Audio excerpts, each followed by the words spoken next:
洛地先生是达赖喇嘛派往中国与中国政府谈判的一个特别大使啊，在过去几年当中连续有9次和中国政府的谈判。那么我们今天非常荣幸能够请到洛地先生来给我们介绍一下，在过去几年当中，这个西藏流亡政府达赖喇嘛的代表和中国政府的一些谈判的一些情况。Good morning. It's our great honor to have Mr. Lodi to come to our conference. And Mr. Lodi is the special envoy of His Holiness the Dalai Lama. And in the past few years, Mr. Lodi went to Beijing to have negotiations with the Beijing government.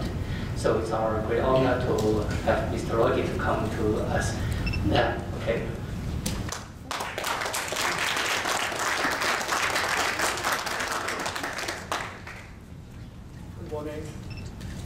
I must apologize, I don't speak Chinese. In fact, everyone who thinks that I'm the chief negotiator gets surprised that I don't even speak one word of Chinese, so I must apologize. But first of all, as a Tibetan, let me say, I'm very grateful for all of you, Chinese brothers and sisters, coming to such a conference. Especially, as Louisa said, spending your rather quite precious weekend. Because I know that everyone at the West will work very hard during the week. And the weekends are, not only precious, but it's really sometimes important for us to be able to take a little bit of rest. So I think the fact that you're willing to spend your weekend, being together, discussing about issues such as that, I think clearly shows your commitment. But also I think clearly shows that you also understand, as Chinese, that even for your future, the understanding of issues such as Tibet is important. We don't have much time. I believe we have half an hour. So I was discussing with Kunga, whether I should give a kind of lengthy report to you about my dialogue, or that I should make a brief, remark, and then maybe spend more time in the question and answers. So I think at the moment I'm thinking of making more of a briefer remark, and then whatever time we have for question and answers. But first of all, when I saw the title of this conference last week, well, that does not mean that I was not aware of this. Pugatashi and my colleagues have kept me informed about the decision to arrange such gathering during his Holiness visit. But I was aware most of the time, and so I think it was just last week. Finally, we sat down together discussing about His Holiness week here, and then obviously this conference came up, and then I saw the title of the conference. So I thought, wow, it's quite a challenging title, and a little bit intimidating also. I say intimidating because quite often, first of all, obviously all of us in this room, no doubt, we think among all the systems that we have, there's no perfect system, but I think a democratic system by and large is the best system that there is. I think it has been proven to be effective. But a democratic China does not necessarily really mean a solution to Tibet. I think what is really important is, I think gatherings such as this, even my visit to China, more important for us Tibetans to vigorously educate our Chinese brothers and sisters about Tibet. And similarly for you to make relentless effort really to understand. Because unless that understanding of who the Tibetans are, what they are asking for, what is their historical background, no matter whatever system we have in place, to be very candid, I think it will be a very, very difficult uphill task. I remember in the early 60s, we had a humongous problem with the nationalists in Taiwan. They are vigorously opposing Communist China. But when we tried to work with them, they always said that first, wait a minute, first let us liberate mainland. Then we'll talk about your issue. Don't worry about it. But first, don't talk about your freedom, or in those days, we're talking about independence. I said, first, we have to liberate mainland. And then I remember also, after the Tiananmen Square, I remember spending almost 7 hours negotiating with some of the Chinese democratic leaders in Paris for a brief statement. This was their first encounter with His Holiness. And of course, there was a great deal of enthusiasm throughout the world as to what had happened in China. But I tell you that it was as tough negotiating with the United Front as I had, with some of your friends. I'm telling you this because it's very important to understand. Because when it comes to Tibet, there is unfortunately a mental block. That is the most important thing that we have to overcome with the Chinese government, but also with the Chinese people. And then in the last many decades, the Chinese government has misinformed the Chinese people so much. Distorted picture of Tibet, distorted picture about Tibetan culture, distorted picture about Tibetan civilization. Everything has been distorted. Even distorted the very sincere effort of His Holiness. So let's for a moment say that we have tomorrow a democratic China. But you have a Chinese population that is totally ill-informed. Not only ill-informed, but with a very exaggerated view of China.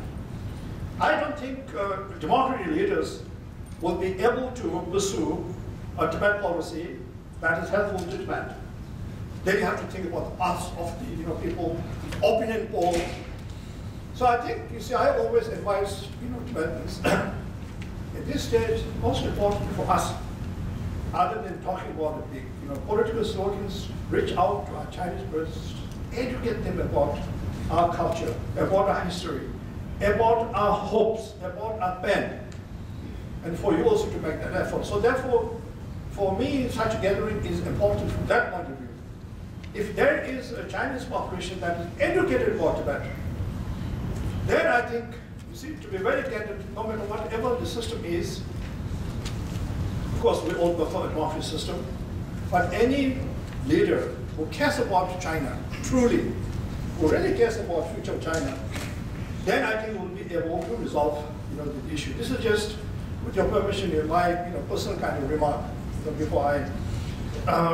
Now, with regard to my task, yes, I think an introduction, which was partly in English, partly in Chinese, but I think I heard that I've been the person who's been going back and forth to Beijing, negotiating with the Chinese government on His Holiness' behalf. That's true. In fact, I first went to China in 1982. So I've been spending more than 27 years talking with Chinese leaders. And to be very candid, without any concrete result, with almost zero result. But has all that effort in the West? Certainly not. And did we venture into that kind of effort with some kind of false hope? It's true that I think among our population sometimes there is this high expectation, because every time my delegation goes, we come back and some of my colleagues and friends say that, what's happening? Is there some breakthrough? Well, I think it's quite natural. Of course, they should have that expectation. It is, logical. But, to be very candid, those of us who were formulating the policies, we did not have that illusion, and we don't have that illusion. It's not really a matter that could be resolved quickly. But also there has been a major shift in our approach, because if you study very carefully in the beginning, especially, and let's say when I talk about beginning, I'm talking about this period of the negotiations that began 2002. At that point, the main task of my delegation was to create a situation when it becomes possible for His Holiness to make a personal visit to China. Not only us, many specialists, many China watchers, many governments also felt that if we can create a situation where His Holiness can have an opportunity to sit across the table, looking in the eyes of the Chinese leaders, that can be the major first step. We had no illusions Chinese agreeing to our proposals. Many of you have seen our proposal. Yes, the proposal is very important. But did we go with that proposal?